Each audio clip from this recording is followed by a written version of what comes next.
I was in my 30s when I moved in. There were people over twice my age. Mm-hmm. You were the spring chicken on the block. Like, people were looking at you going, are you my nurse? This is Mel.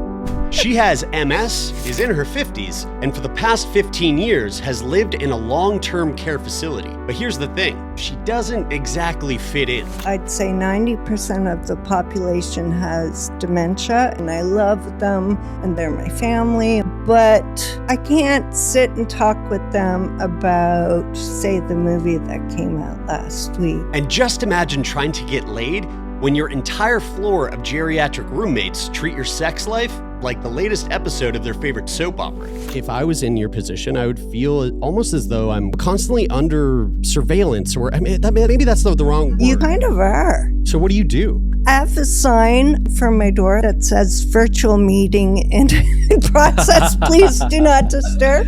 You know, if the floors are rocking, don't come knocking. This is a story about what happens when the system wasn't built for you, but you refuse to let that define your life. One of my favorite things to say is inaccessible is unacceptable, and dignity matters, and disability is not an afterthought. Welcome to Sickboy.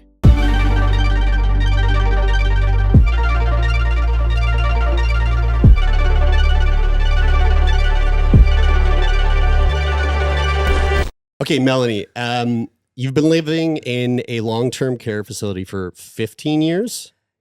July 1st, 2010.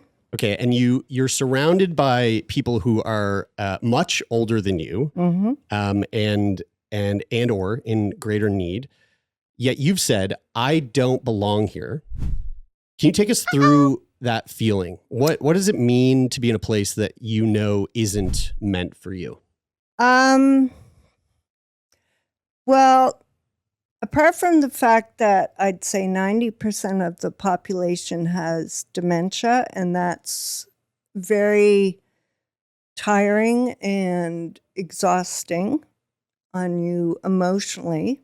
They're nice people, and I have good conversations with them, and I love them, and they love me, and they're my family, and blah, blah, blah. But I can't sit and talk with them about, say, the movie that came out last week, or. So it's more of from a social perspective. Well, not just social. Physically, it's not designed for someone who is trying to maintain and improve their health. Right, and right, and from a standpoint of like maintaining a sense of independence. I guess for context for our listeners, let's go through your story. So you're in your 50s, which I mistakenly thought you were 41. Hey, thank you. Like I'd like to say, young enough to get away with it and old enough to appreciate it. Yeah. So you live with MS. You're in your 50s, and you live in a long-term care home. Yes. Which like right off the bat, I think most people would hear that and think, wait a minute, that's long-term care home. Isn't that meant for people who are considered elderly? Isn't that meant for people whose families have decided, or maybe they've decided, you know what, I'm just for my own sake, I need to be in a place where I can have full-time care. So this is continuing care. So it's not just seniors, but it's also disabilities. So it's all level 1 to level 2 care levels, which means it requires one person or two people and up. They need, some people need help for everything. Other people, from down to their feeding to all the activities of daily living they need help with. Yes. Hey folks, if you wouldn't mind doing me a huge favor and just take a quick second to hit that subscribe button, and of course, hit the thumbs up button as well. And hey, look, if you don't have time to watch the video right now, I ask that you just take a second to add it to your watch later playlist. It would mean the world to us. And thanks for being here. All right, without further ado, let's get back to the episode. But just out of curiosity, is continuing care though, the idea is that for most people, they are still they're elderly people? Is that generally what Or could it be anybody? For continuing care, as long as you're assessed or if you're elderly, I think that's the way it works. But for yourself, you've been in there. How long have you been in there? Just about 15 years. 15 years. Okay. And when you moved in, Mm-hmm. you were the spring chicken on the block. Like people were looking at you going, are you my nurse? I had people think about it. I was in my 30s when I moved in. There were people over twice my age. Mhm. You know, I mean, 39, and you've got centenarians who are 102, 103, who have been married for twice your age. Mhm. Wow. You know, that's a huge thing. I mean, it's like, I have a 3-year-old. It's like if I took my 3-year-old to hang out with the 3 of us on like a Friday or Saturday night, and we were hanging around, She'd be like, And whoa, we weren't- and why we is my weren't- dad like and this? we weren't trying to Yeah, cater, crazy. and we weren't trying to cater to her. It Right. would be a weird and it would be a strange environment for Especially if you're doing what you usually do, which Yeah. is her. Yeah. like Yeah. chugging beer through your butt. You know, like Yeah, 3-year-olds typically have a She problem doesn't need with to see that. that. Melanie, I'm curious about the time like leading up to you entering into being care? being in long-term care, and like your origin story with MS and how that all came about, how you realized that you had MS, and sort of that road to needing, full-time Needing care. care. Well, I'll start off by saying I had mono when I was 15. too much making out. Too Yeah, much sucky that's sucky. it. I was Mhm. just Yeah. this little, tart. Yeah. Floozy, I believe, is how they would have put it back then. Harlot. Harlot, yeah, yeah. Charlatan, one of Trollop. Actually, I think that's a little too. I think that's a little too That's aggressive. the best one. That's my favorite. Yeah. Trollop's a good word. No, I was a bar wench. I was not a bar trollop. Okay. Yeah. No, I Sorry, did you say 8? I think, Jesus Christ, I'm so sorry. No, I got mono when I was 15. The only 15. reason Yeah, I there we go, say okay. that is because they have found out in the past year through the U.S. Army, strangely, that there is a strong connection between MS, Epstein-Barr, and mono. No Oh. way. Yeah. I did not know that. And I thought you were going to say Epstein Island, and I was like, oh, okay. Whoa. Love Island. Brian. Oh yeah, Brian. Yeah. Cool it. yeah. Taylor, And then- chug a beer through your butt. Make everyone forget. Yeah. That's crazy. I did not know that. So, okay, so there's like a correlation of like some sort of comorbidity that, in the future, if you get mono, there's like an increased likelihood of developing MS. It's something to do with having mono makes you susceptible and likely to have, I could be completely Sure. wrong, and likely to have Epstein-Barr. And when they started looking at the Epstein-Barr and the or the MS paperwork numbers, they realized it was like a 98%. Oh, wow. Like Yeah. like people who have had MS have had Epstein-Barr. Yeah. So at what point did you get diagnosed with MS? I was diagnosed at the end of 2002. I was 3 days after my 31st birthday. I woke up one day. My vanity taught me I had MS. I was trying to pluck an eyebrow hair, and I couldn't properly see it. I couldn't get my eye all the way over to see the side. So I thought, well, I noticed it, thankfully. And I thought, well, that's strange. And so I went to work, and then I went to school, and I got home around 9:30 that night. And I went and checked my eyebrow, and I still couldn't see it.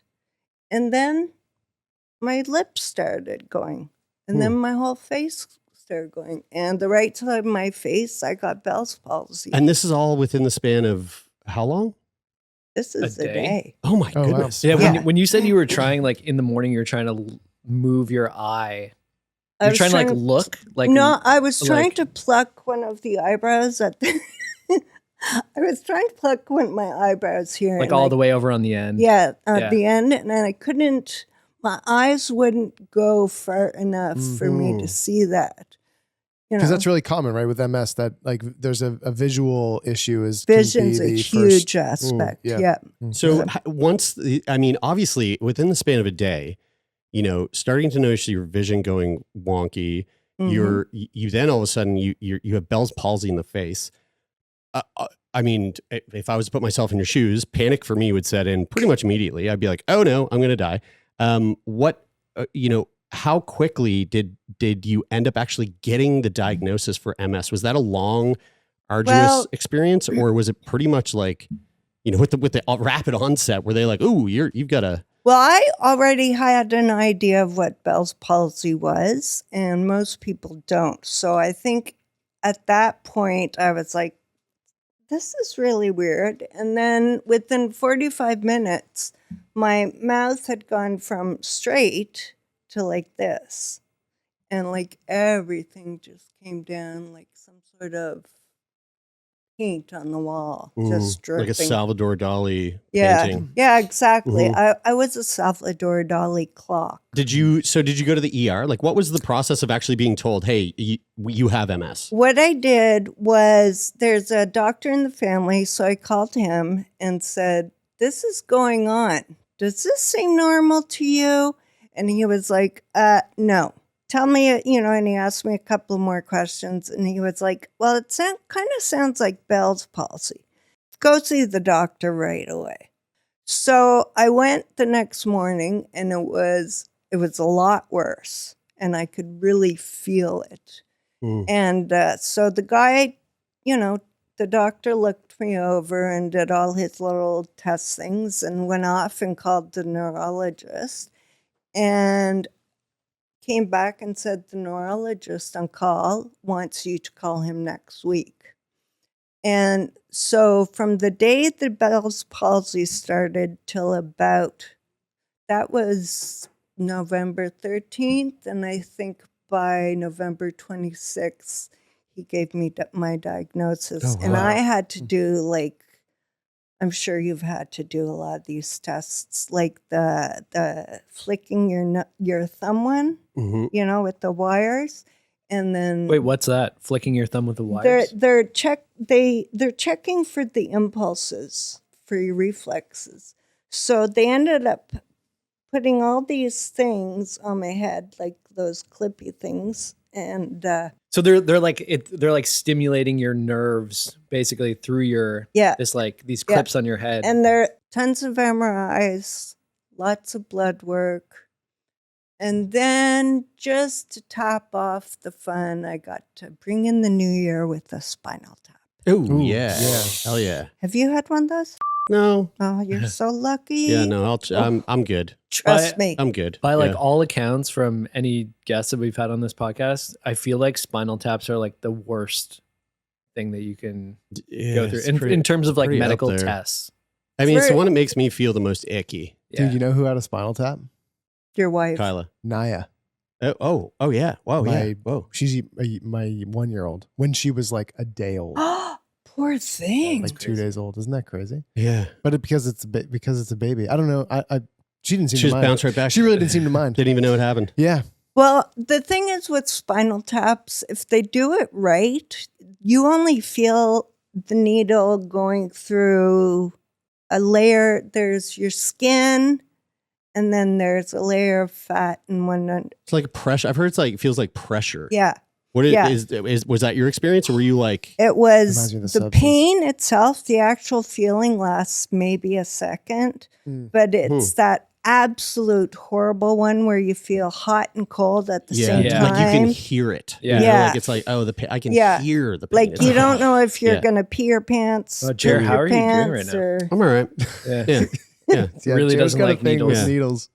Yeah, my butthole's puckered a bit, but I'm good. Which is Yeah, weird my because girlfriend- your favorite movie of the year was The Substance. I almost walked out. which is basically just I almost about walked needles. out It's both basically times I watched entirely it. about needles. So you get the diagnosis, MS. What is the prognosis? Because we've talked about MS on the show in the past a number of times, and most of the time when we've spoken to people who live with MS, from what I've gathered, it's like their symptoms kind of wax and wane, and they'll go through these periods where things get worse and then they kind of peter off. Yeah. Was that the case for you? And at what point did it become like, okay, now I'm like, Yeah. this seems like there's no kind of going back. Okay, well, there's 4 different types of MS, and the first one, which is what most people typically get, is the relapsing remitting. Mm-hmm. And what that does is, when you have a flare up, when it stops, you go back to where you were. Then there's secondary progressive, which is what I have.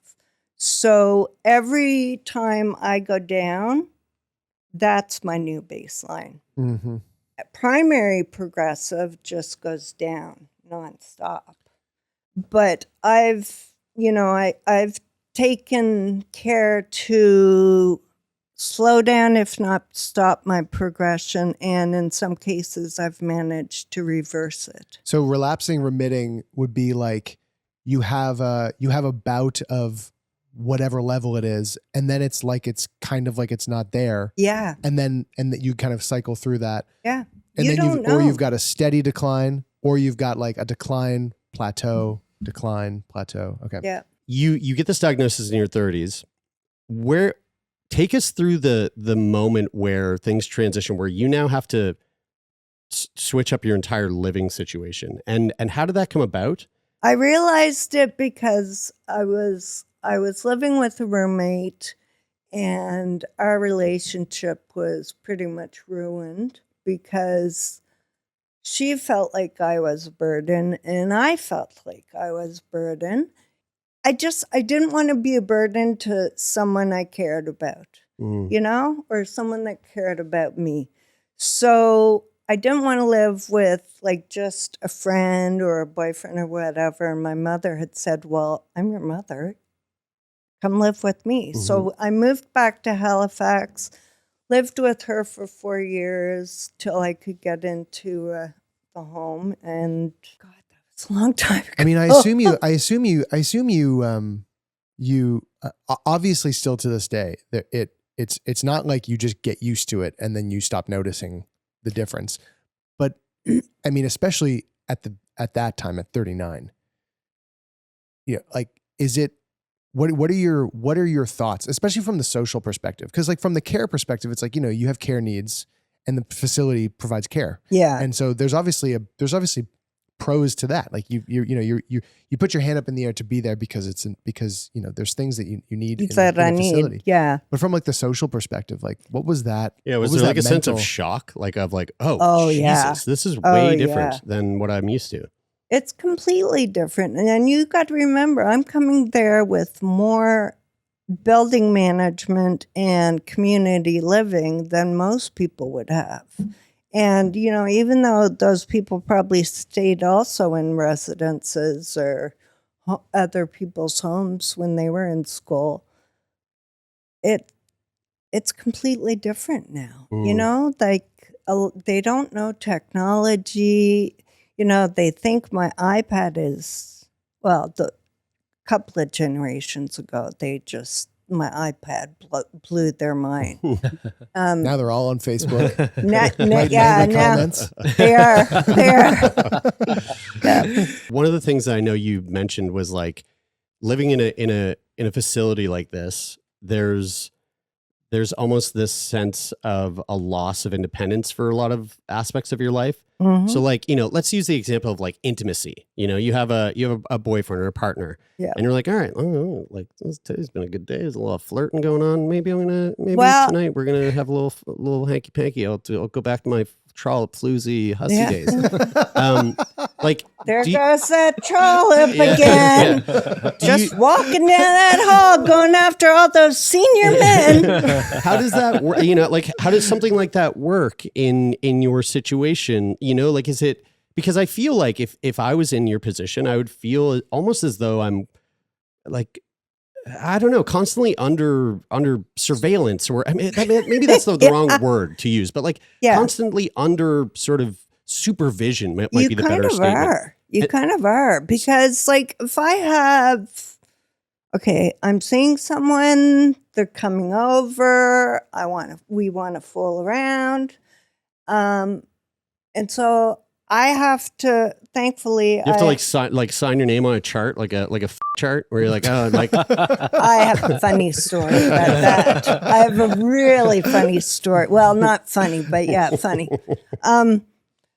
I used to have to, because I don't want to have to go around to every single staff member in the house and go next door and tell the nurse, please don't interrupt me. My boyfriend's coming over, and if my door's, if the floors are rocking, Yeah, don't you come knocking. You don't want to have to put the scrunchie on the door handle. Yeah. Exactly. I don't want to have to use my socks. So what do you do? I usually tell one person quietly, and I have a sign, a plastic sign for my door that says, for my Zoom meetings, that says virtual meeting in process. Please do not disturb. That's great. And the guy I was seeing was like, is that for when we, I'm like, it's not supposed to be, but I suppose it could be, yeah. But at one point, very, very early in the history of our building, I had been interrupted a couple of times. And I was quite angry about this, obviously. And so I was talking with the nurse at the time, and she said, well, you're going to need to put something outside your door so people don't know to come in. So I went back to her office about 10 minutes later, and I put 2 pieces of paper up, and I said, one says, please do not disturb, thank you. And then the other one says, getting some, go away. I said, which one did you want? And of course, she didn't have very much of a sense of humor. So, she wasn't very happy about that. But I ended up having to put one of those big, those big tin stars that everyone has on the outside of their building or their house. Yeah, I had to put one of those. And if the blue star was on my door, the grapevine, the entire building within about 10 minutes knew that my boyfriend was there and we were having some private time. Would you put it on sometimes just put it up just to have some peace and quiet and stir the pot a little bit? I did. Yeah. Oh, yeah. I'm curious, the interruption, is that on account of a staff member being like, okay, well, I'm doing my rounds, I'm going to come around and just barge into Mel's room? Or was that actually due to another resident who mistakenly stumbled into your room? You're saying that as if it only happened once. Yeah. I mean, give it to me. What is the sort of, I mean, are both of those things happening? Or, in this one particular case, what was the situation there? One time, what I do is, I don't know if you guys noticed when you were there. You probably didn't because mine's tied up. But each room has one of those hospital curtains that comes around and sort of around to the front door so no one can see, say, whatever is happening. It's to give you some privacy. And so one girl, one day, it was supposed to be coming in to give me towels or my laundry, which anyone who was in my house, who worked in my house regularly, knew that those weren't things that I need. Right. And I certainly don't need them at 3:30 in the afternoon. Which is classic bang time. Is classic smoochy time, right? Yeah. So, since I wanted to continue the smoochy on other days, we came up with the Blue Star, which, of course, now I look back on that and I think, human rights? Mm-hmm. But, they didn't, I don't think they obviously hadn't dealt with it at that nursing home before. And honestly, I don't think that many people who deal with disabled people having sex. I think that bothers a lot of people. It's the same as, you say like, oh yeah, your grandparents are still having sex. People immediately go, no, they're not. And it's like, well, actually, they probably are. But And hopefully people just are. don't want to think about it. I mean, they think about the same thing with people with disabilities where they go, you'll hear someone say like, but how? Yeah. Which is crazy. It's like, how? It's, well, typically there's a penis. And, yeah. One of the things that, Brian and I had the pleasure of coming to visit your space, and you gave us this lovely tour. It was very fun. And one of the things that we noticed while we were walking around was a lot of the doors in your house or in your section of the facility had, I thought they were paintings. So they looked like, when you're like you're in like a ritzy neighborhood and everybody has like a unique, beautiful door on the front of their house. So like doors with different trims and different like colors and New York City brownstone kind of doors. Yeah. And so like each of the doors in the like the dorm area had these beautiful I thought they were paintings, but they're stickers. And they so look like real. They look real. Yeah, I was they like, we do. need one for the office. The mailbox on my sticker on my door looks like a real mailbox. Yeah, you try to check it. Yeah, you're like I put it up. I showed it to someone. They were like, "So what? You get your mail delivered to your room now, Melanie?" My God, I was like, "No, not even I can do that." So what's the point? Because I know that there's more of a point to those stickers than just a cute decoration, which they really do liven the place up. But you're also mentioning that it actually like also provides like a sense of reminder for people with dementia, like it serves a purpose. Yeah, because they've learned since they were small kids not to go into a stranger's house. Ooh. So if some places will have bands across the doorways. I've had a band across my doorway with a big stop sign on it, and a 95-year-old man, I saw him bend down and go under to walk into my room. Yeah. And then I had a nap and I woke up one day to him looking in my underwear drawer. Oh no. Which, it's not like I knew he knew what he was doing. I wasn't bothered about that, but I don't like waking up to a stranger in my room and they're looking in my underwear drawer. Yeah, because that's where you keep all your weed. Well, yeah. No, that's the other bureau. I'd love to know a little bit about the logistics of this living situation as it pertains to finances, and like how does that work? Like, what are the costs associated with this? What does your like sort of monthly how much did you make last year? What is how does money work in your life and in terms of like whether it's what are the things that you have to think about to pay for, or the things that are or aren't provided for you? How does your life work in terms of money? Okay, in terms of money, I get just over $300 a month. Northwood has already taken out my house, my room and board, I guess. And then what's left over is my amount of money, which is just over $300 a month. And that's coming from from that's my disability. Your disability payment. Yeah. Okay. Again, like all this kind of ties back into that sense of like a lack of dignity and a lack of independence. It's which I can only imagine is just incredibly infuriating and frustrating.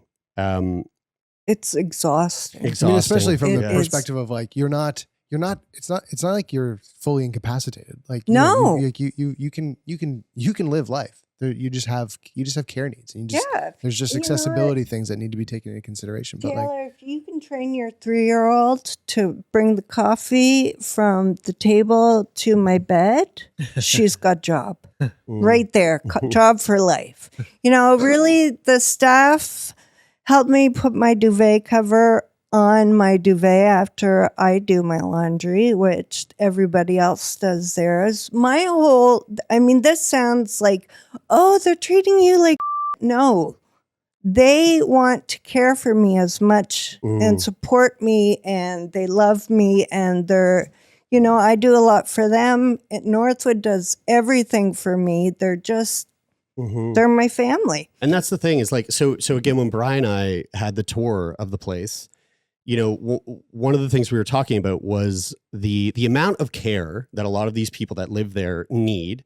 That care, you can imagine it's full-time care. It's care for every single, you know, daily activity of living, even down to like feeding, right? So we were brought into a room and shown these robots, these feeding robots. They're so cool. That cool. they've implemented into the facility. And it's basically meant to give a patient a sense of dignity in the fact that they don't need to sit there and have somebody like just robotically, a human robotically just feeding them with no time or like, or need or desire to like engage in conversation, because that person is there. You know, that nurse is like, I'm here to feed you. You have 20 minutes only to finish your meal, because when I'm done feeding you, I need to go down to the next room and help this other person like use the bathroom and wipe their ass. And so like, you know, there's this constant need for care for all activities. But the problem is there. Sorry to interrupt you. The problem is that with the dementia population having gone on such a huge increase, the government hasn't increased the ratio of care of staff to resident. Right now, I think it's 3 or 4 hours a week per person. I mean, tell us about you admit we were talking about showers and the amount of, so like, again, like care to patient ratio. Yeah. Tell us about like the shower rule, or you know, however it works. They're scheduled for 1 shower a week. Every night they get a bird bath from the staff. They help them prepare for bed, and they give them their little bird baths. But, you know, typically right now, the staff doesn't have time to do anything more than 1 shower a week. You know, I was lucky when I was upstairs. When I was in the busy unit, I had to ask them for 3 showers a week, because MS, one of our side effects is that we get a lot of UTIs. So I can't go 1 week without a shower. I'm sorry, I don't care what kind of bird bath. And again, that is. all just points back to this, you know, because I'm glad you brought up the point of like, it sounds like they're treating you like shit, but it's not that they're treating you like shit. It's not that they're treating me like shit. It's that the support for them. The support for the people giving the care is not there. Which, when you think about it too, is like, okay, if I'm that person and that's my job, and I'm in a position where I'm supposed to be giving care to a human, yet I don't feel like the government is doing their part, stepping up to actually provide me with the systems and requirements and support that I need to give that care.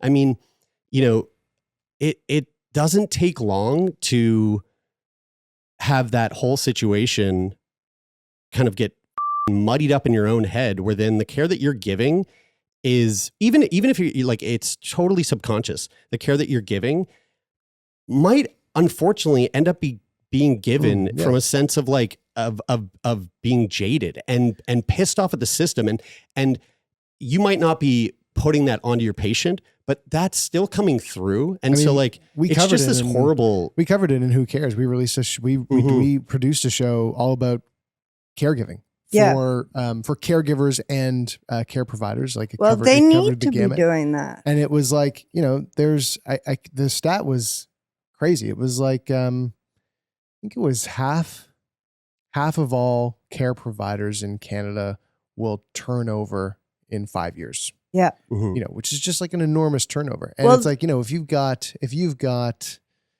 the end recipient of the issues that face care providers are the people who need care. Yeah. You know, that's Yeah. where it ends up being felt. Well, if it gets felt in the care providers and then it gets passed on consciously or subconsciously, you know, onto the people that need care. And like, this is such a small piece, but it was really cool to see something like this. So this is the robotic feeder. And again, the idea here is that like, this thing is, you know, for someone who doesn't have the use of their arms or doesn't have like those fine motor skills in order to pick up a piece of food. Well, this gives them more of a sense of dignity, where they feel like they can do this thing on their own without requiring another human to do it for them.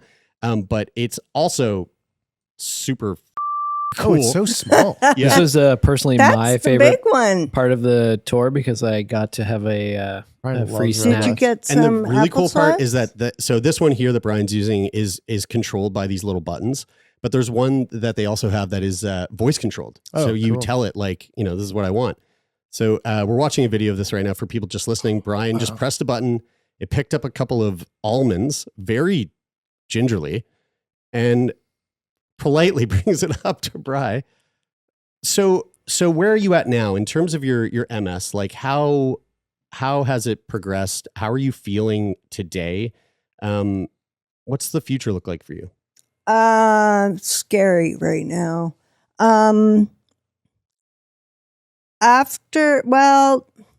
Since the wildfires and everything, that took a real toll on my stress level, which ended up giving me shingles, which, you know, was great.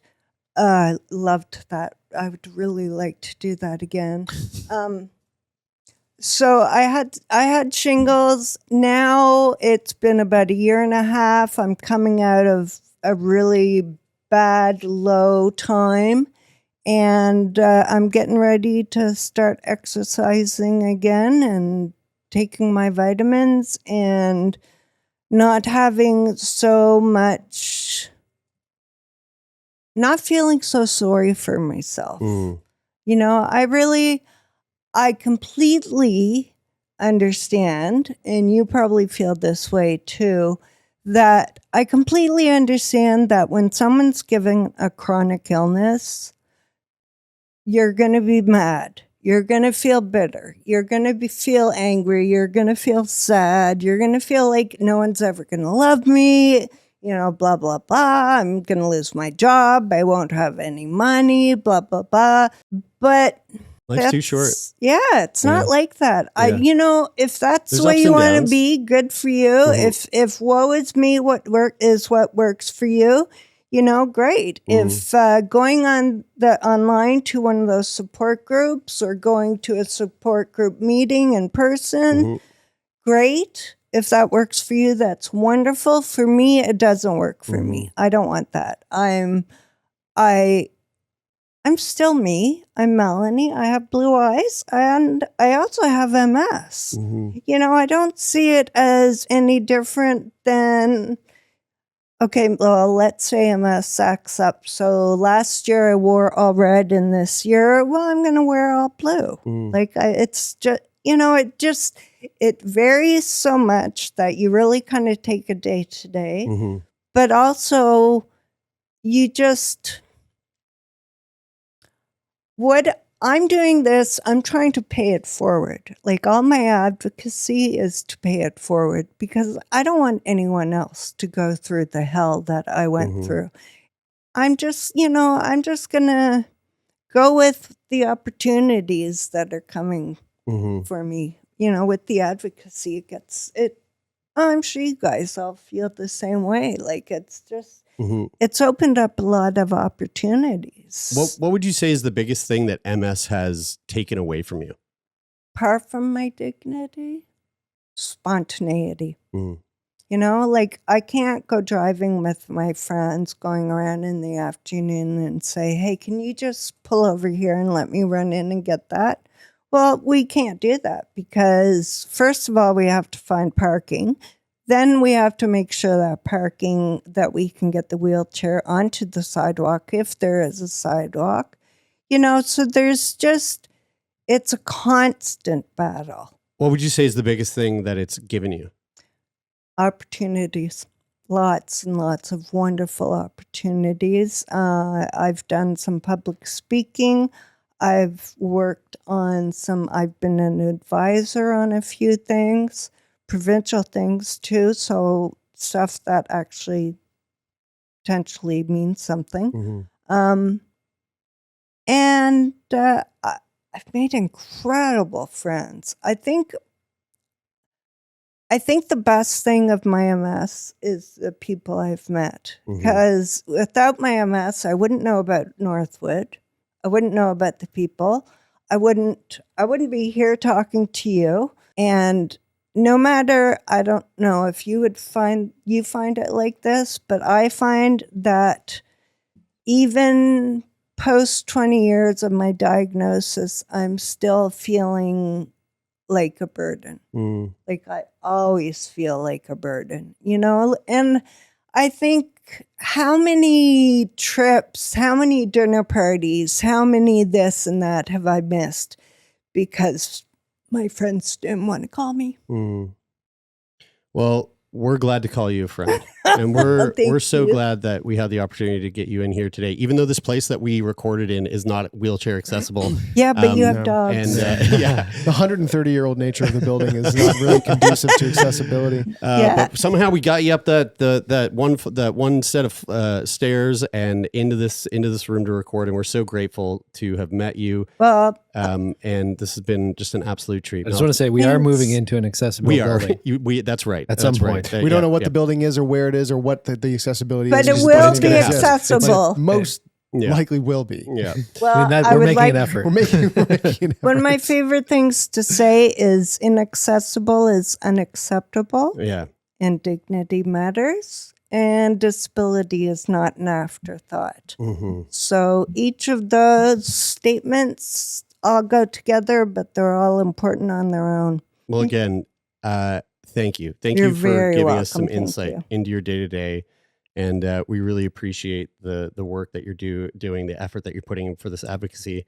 And this has been really fun. Thank you, Mel. Thank you. Thank you very much. I had a really good time, guys. And I really appreciate not just my ego appreciates it, but my advocate appreciates you listening to me as well.